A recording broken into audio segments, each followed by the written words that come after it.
है तो समझिए भजन चल रहा है और हम अंदर में चल रहे हैं। बहुत लोगों को यह विश्वास ही नहीं होता, मंत्र जप को तो वह कुछ समझता ही नहीं। उनको तुरंत चाहिए अंतर ज्योति और तुरंत चाहिए अंतर्नाद। जाप ध्यान को तो आदमी कुछ अब समझता ही नहीं, लगता यह तो कोई बड़ी बात है नहीं, जाप ध्यान कोई बड़ी बात है ही नहीं, यह तो साधारण लोगों के लिए। हमको तो चाहिए अंतर ज्योति और अंतर्नाद। यम नियम का कोई ठिकाना नहीं। अंतर ज्योति और अंतर्नाद 1 मिनट में दिख जाए। जाप चलता रहेगा तो ध्यान रखिए एक दिन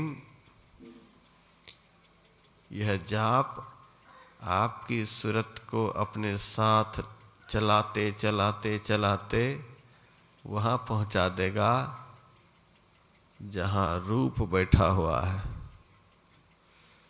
जाप खींच करके रूप तक पहुँचाता है। स्थूल रूप खींच करके धीरे धीरे सूक्ष्म रूप में पहुँचाता है। सूक्ष्म रूप धीरे धीरे सूक्ष्मतर रूप में पहुँचाता है। सूक्ष्मतर रूप धीरे धीरे सूक्ष्मतम रूप में पहुँचाता है। सूक्ष्मतम रूप सूक्ष्म सगुण अरूप में पहुँचाता है। सूक्ष्म अरूप जो है वह सूक्ष्मतर अरूप में पहुँचाता है। सूक्ष्मतर अरूप सूक्ष्मतम अरूप में पहुँचाता है। सूक्ष्मतम अरूप की साधना सूक्ष्मात सूक्ष्म परमात्मा तक पहुँचा देता है। सूत्रे मणिगणा इव 108 दाने की माला बनाते हैं तो 108 दाने को एक ही बार में नहीं घुसा देते हैं, क्रम क्रम से एक दाना के बाद दूसरा दाना, दूसरा दाना के बाद तीसरा दाना, क्रम क्रम से दाना को घुसाते हैं। उसी तरह से सद्गुरु की बताई हुई जो आंतरिक क्रियाएं हैं उन क्रियाओं का एक दूसरे से संबंध है। जप का संबंध इष्ट के रूप के ध्यान से है। इष्ट रूप के ध्यान का संबंध इष्ट के सूक्ष्म रूप के ध्यान से है। आप यदि इस तरह से कर रहे हैं तो अंदर में चल रहे हैं।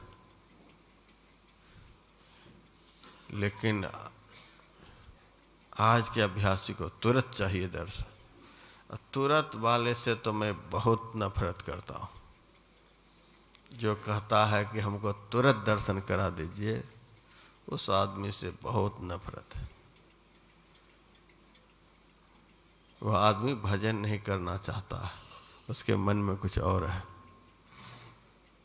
दिल्ली से एक लड़का मेरे पास आया, 5 दिन भजन नहीं किया और कहता है महाराज आपने जो दीक्षा बतलाई मैंने 5 दिनों तक बहुत ध्यान किया लेकिन भगवान का दर्शन नहीं हुआ।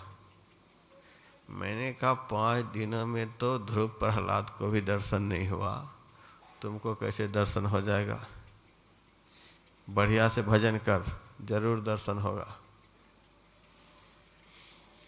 2-3 दिन फिर भजन किया, फिर कहता है महाराज आपके कहने पर फिर किया, तब भी दर्शन नहीं हुआ। मैंने कहा इतना उतावला तो क्यों हो रखा है? दर्शन के लिए इतना पागल क्यों हो रखा है?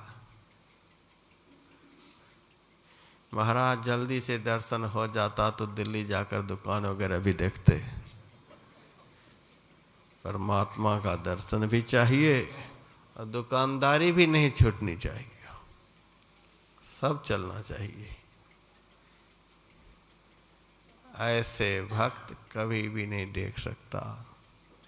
गुरु पूरा हो, शिष्य धीरा हो, तब वह हीरा पावेगा।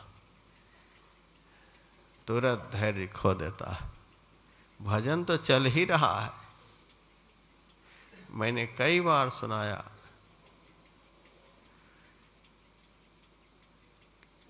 अंधेरी रात में जब ट्रेन चलती है तो गांव, नगर, शहर कुछ दिखलाई नहीं देता। किस स्टेशन से हम गुजर रहे हैं वह भी नहीं दिखलाई देता, लेकिन इतना तो विश्वास होता है कि ट्रेन चल रही है।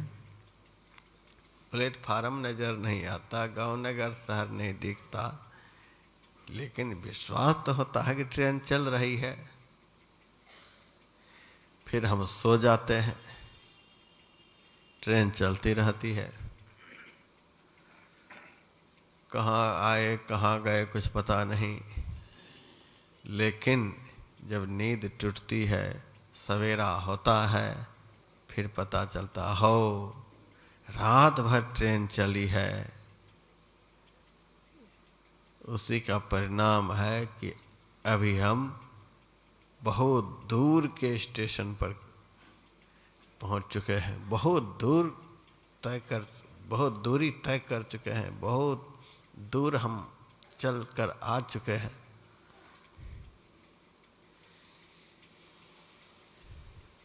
जगने पर, सवेरा होने पर दूरी तय हमारी बहुत हो गई और हम इस स्टेशन पर आ गए, इसका अनुभव होने लग जाता है। तो दो क्रियाएं जो हैं वो अंधकार में की जाती है, चलती है। मंत्र जप और इष्ट के स्थूल रूप का ध्यान। इन दोनों क्रियाओं को जो अंदर ही अंदर कर रहे हैं वे अंदर में चल रहे हैं, लेकिन ये दोनों क्रियाएं चलती हैं 10 द्वार से नीचे। 10वां द्वार के नीचे अंधकार है, अर्थात पिंड में ये दोनों क्रियाएं चलती हैं। तो शरीर का पिंडस्थ भाग अंधकार में होता है। तो अंधकार में हम चलते हैं तो स्वाभाविक है कि कुछ नहीं दिखलाई देगा। तो जब चलता है अंधेरे में, इष्ट के रूप चलता है अंधेरे में, इसीलिए अभ्यासी को प्रत्यक्ष में अनुभव नहीं होता। अभी आप लोग सुन रहे थे, 3 अवस्था तजहु भजहु भगवंत, जागृत, स्वप्न, सुषुप्ति। ये तीनों अवस्थाएं पिंड में होती हैं। आज्ञा चक्र तक ये तीनों अवस्थाएं हैं। इन तीनों अवस्थाओं से ऊपर उठ जाने के बाद जीव जग जाता है। 3 अवस्थाओं में 14 इंद्रियों के साथ जीव रहता है, अज्ञान की दिशा में रहता है, अविद्या से ग्रस्त होकर के रहता है, अपने स्वरूप को भूल करके सोया हुआ जीव रहता है। इसीलिए इसको पता नहीं चलता कि हम अंदर ही अंदर कहाँ तक पहुँचे हैं। 3 अवस्थाओं से ऊपर उठने के बाद, 3 अवस्थाओं से हम ऊपर उठ गए, ये हमें कैसे पता चलेगा? 3 अवस्था तक अभ्यासी को अंदर में अंधेरा दिखता है। 3 अवस्था से एक तिल भी ऊपर उठेगा तो कुछ न कुछ प्रकाश जरूर दिखेगा, क्योंकि 3 अवस्था से ऊपर तुरी अवस्था है। तुरी अवस्था में जीव का निवास मस्तक में होता है, ब्रह्मांड में होता है। तुरीयम मूर्धनि संस्थितम। अभी पाठ में आप लोगों ने सुना हीरा झलके द्वार पर, निरखे कोई सूरा हो। द्वार से तात्पर्य 9 द्वारों से ऊपर 10वां द्वार। तो 3 अवस्था जो है वे 9 द्वार के अंदर है। और 10वां द्वार से चौथी अवस्था शुरू हो जाती है। और चौथी अवस्था की शुरुआत हुई, इसका प्रत्यक्ष अनुभव यही होता है कि कुछ न कुछ प्रकाश की अनुभूति के साथ साथ जीव का ऊर्ध्वगमन होता है। प्रकाश के साथ साथ जब अंदर में गति होती है, तब समझिए कि हम तुरीय अवस्था में चल रहे हैं। यह देखी हुई साधना है। जैसे दिन में चलते हैं तो स्टेशन वगैरह सब दिखता जाता है, कौन सा नगर कौन सा शहर है, ट्रेन पर से सब अनुभव होता है। उसी तरह से प्रकाश में जब सफ़र होता है तब सब कुछ अंदर में दिखता जाता है। सावन शिखर सुहावनों पर, धीरे धीरे चढ़ी चलो, तारा चंदा सूर पूरा, नूर तज सब दही रलो। ये सब साधक को दिखता जाता है, देखते हुए वह चलता है। और देखते हुए चलता है तो उसका आनंद भी कुछ अलग ही होता है। चलत पंथ सुख होत महा है, जहाँ अझर झरते, अमृत ध्वनि की नौबत झहरत, बर भागी सुनते, सुनत लखत सुख लहत अद्भुति, में ही प्रभु मिलते। देखते हुए चलते हैं। यह देखते हुए चलना यह तुरी अवस्था की यात्रा है। अब बिना देखे चलना यह जागृत अवस्था में होता है। और स्वप्न सुसुप्ति में तो बिल्कुल यात्रा बंद। जागृत अवस्था में बिना देखे सफर होता है और तुरी अवस्था में देखते हुए सफर होता है। यानी दिन में सफर कर रहे हैं, जगे हुए सफर कर रहे हैं, यह तुरी अवस्था का सफर है। और सोए हुए में, रात में अंधेरे में चल रहे हैं, यह जागृत अवस्था का सफर है। मंत्र जप और इष्ट के स्थूल रूप का ध्यान, जगे हुए में हम सफर कर रहे हैं। जब चल रहा है तो आप यह नहीं सोचिए कि हम बैठे हैं, चल रहे हैं, सफर चल रहा है। एक चट्टान है, उसको तोड़ने के लिए हथौड़े का प्रहार हम कर रहे हैं, घन बरसा रहे हैं उस पर। एक बार घन मारने से वह चट्टान नहीं टूटा, लेकिन चिन्ह तो कुछ बन ही गया। फिर वहीं पर मारिए दूसरा घन, फिर वहीं पर मारिए तीसरा घन। आइए अभी देहरादून आश्रम के पास देखिएगा कि नदी में कितना घन बरसता है।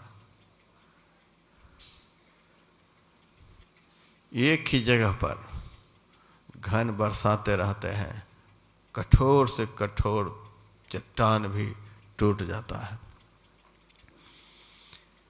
50वीं बार के प्रहार से वह पत्थर टूटा, चट्टान टूटा। तो हम क्या कहेंगे? 49 बार जो चलाए वह निष्फल चला गया। 49 बार यदि नहीं चलाए होते तो 50वीं बार में वह नहीं टूटता। जितनी बार हम चलाते हैं उतनी बार उस चट्टान को हम कमजोर कर रहे हैं। चला रहे हैं तो कमजोर हो रहा है, वह कमजोर हो रहा है। कमजोर होते होते आखिर में टूट जाता है। गुरु महाराज से मैंने एक बार प्रवचन में सुना था, वे कहते थे, दृष्टि के तीर मारे कस कस कस, 2 4 5 नहीं 10 10 10। एक बार में नहीं दिखे तो यह नहीं सोचना चाहिए कि कुछ नहीं है। दोबारा प्रयास हो, तीसरी बार प्रयास हो, प्रयास चलता रहे। 1 घंटा में नहीं दिखे तो यह नहीं सोचना चाहिए कि कुछ नहीं दिखता है। हमारे परदादा गुरु संत तुलसी साहब कहते हैं, श्रुति ठहरानी रही आकाशा, तिल खिड़की में निस्दिन वासा, गगन द्वार दिसै के तारा, अनहद नाद सुनै झनकारा, अनहद सुनै गुनै नहीं भाई, सूरत ठीक ठहर जब जाई।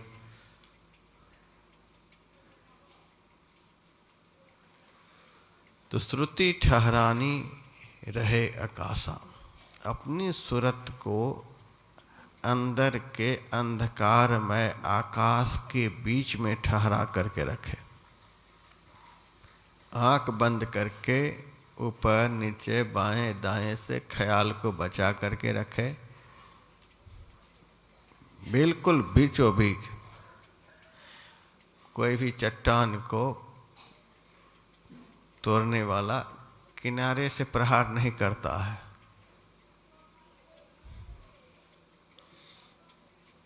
मैंने देखा है चट्टान तोड़ने वाले को, हम 100 बार भी मारते रहे तो नहीं टूटा, और जो तोड़ने के लिए जानता है उनको पता होता है कि कहाँ मारेंगे जो टूटेगा।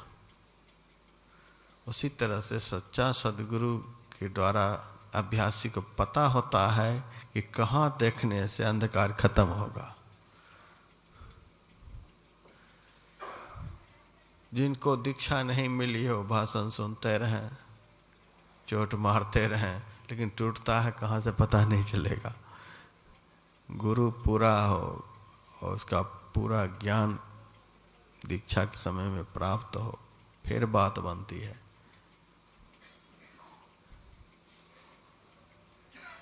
तो अंधेरा के बीच में देखते रहे, श्रुति ठहरानी रहे आकाश में, अपनी सूरत को अंधकार के बीचों बीच रखें।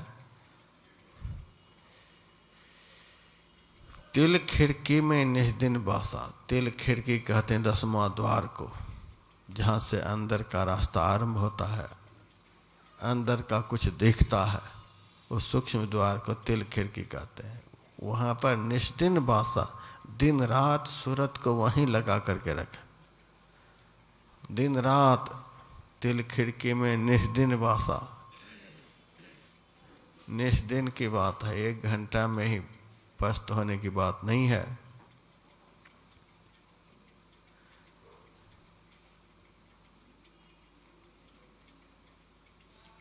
तो किसी भी तरह से जो करने के लिए संत ने बतलाया है उसमें अपने को लगा करके रखें। कभी भी फल की आकांक्षा नहीं करें कि हमें जल्दी से मिल जाए, मेरे हाथ की बात है। महाराज हम तो भगवान को देख ही नहीं पाते, कोशिश तो बहुत करते हैं।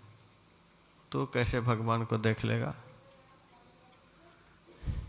सारी दुनिया के मालिक हैं, वो हमारे गुलाम नहीं हैं, हम उनके गुलाम हैं। उनकी जब मर्जी होगी तब दर्शन देंगे। एक ने मेरे से कहा, महाराज कब तक इस तरह से हम लोगों को बरगलाते रहोगे कि वे सारी दुनिया के मालिक हैं, जब चाहेंगे तब दर्शन देंगे, तुम लगे रहो, कब तक बरगलाते रहोगे? हम तो चाहते हैं कि जल्दी से दर्शन हो जाए। मैंने कहा जल्दी से दर्शन करना चाहता है? हाँ महाराज। मैंने कहा 1 घंटा में दर्शन करा दूंगा, हो तैयार? अहो महाराज फिर तो हम धन्य हो जाएंगे। 1 घंटा में दर्शन, 1 घंटा में दर्शन, 1 घंटा भी नहीं लगने दूंगा। ठीक है महाराज कराओ दर्शन। कहा आज नहीं कराऊंगा, परसों कराऊंगा दर्शन। तो आजकल क्यों नहीं कराओगे? आज मैं तुमको यहाँ से भेज रहा हूँ भारत की राजधानी दिल्ली। आज तो जल्दी जल्दी में प्रणब मुखर्जी से मिल लो और कल आकर के वहाँ का हाल समाचार हमको बताओ, और परसों हम तुम्हें भगवान का हाल समाचार बता देंगे। आज जल्दी जल्दी में जाओ, प्रणब मुखर्जी से मिल करके, चाहे नरेंद्र मोदी जी से मिल करके आ जाओ। कल वहाँ का हाल समाचार हमको बताना, फिर परसों हम तुमको बता देंगे। अरे महाराज, एक दिन में हम कैसे राष्ट्रपति से मिल लेंगे? एक दिन में प्रधानमंत्री से कैसे मिल लेंगे? एक देश के प्रधानमंत्री से तो एक दिन में नहीं मिल सकता, एक देश के राष्ट्रपति से तो एक दिन में नहीं मिल सकता। सारी सृष्टि के जो मालिक हैं, लोकपाल जमकाल पवन रवि शशि सब आज्ञाकारी, उस परमात्मा से तो एक घंटा में कैसे मिल लेगा?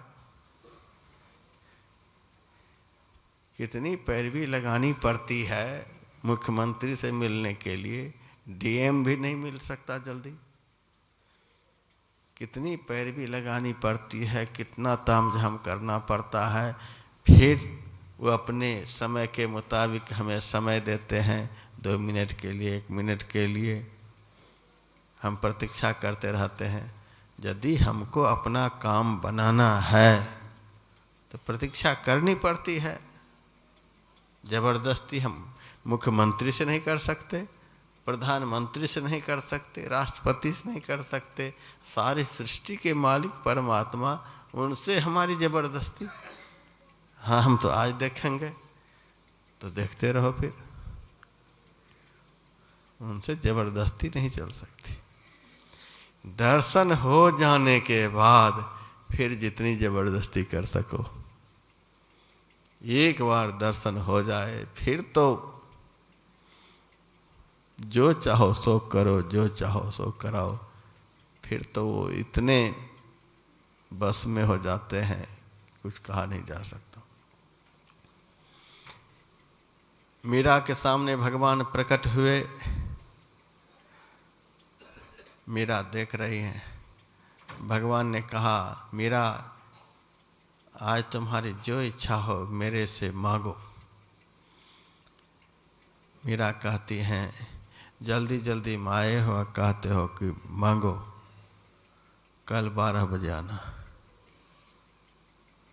भगवान अंतर्धान हो गए। मीरा की कृपा से सहेलियों ने भी भगवान के उस साकार रूप का दर्शन किया था। सहेलियां कहने लगी, सही में मीरा तो पगली हो गई। लोग कहे मीरा भैरी बावरी, सास कहे कुल नासी रे। तीनों लोगों के स्वामी आए, दर्शन देने को आए। ब्रह्मादि देवता तरसते हैं, वे सामने आए। कहा मांगो, तो तूने कह दिया कल 12 बजे आ जाना। भगवान इतने सस्ते हैं, जब चाहो तब बुला लो। मीरा कहती हैं, यदि भगवान सस्ते नहीं है तो मीरा भी सस्ती नहीं है। जिस भक्ति के आकर्षण से आकृष्ट होकर के भगवान अभी आए,